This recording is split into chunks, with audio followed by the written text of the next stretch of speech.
Let's take a look at how to test a plywood subfloor for moisture using the MEX5 both non-destructively and with a pin probe.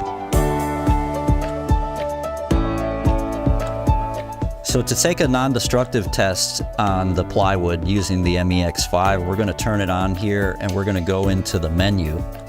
We're going to choose non-destructive, and then we're going to choose the wood percentage moisture content. Now another thing we're going to need to do is go into settings here, and you see the advanced features are the first option, and this NDT specific gravity, we want to make sure that's on.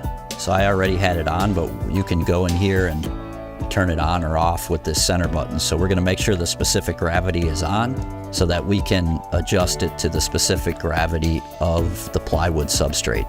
So by pressing the menu, I back out of the menu, and now we have the specific gravity feature showing here on the upper right of the screen. We have it set at 0.5 for the plywood, and we apply some pressure and take a reading, and you see I'm about 12.7 there, 12.6.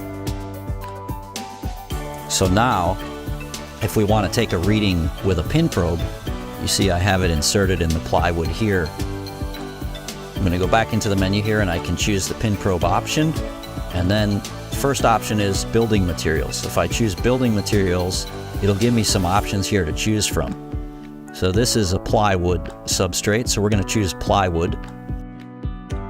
And then when I connect the probe here,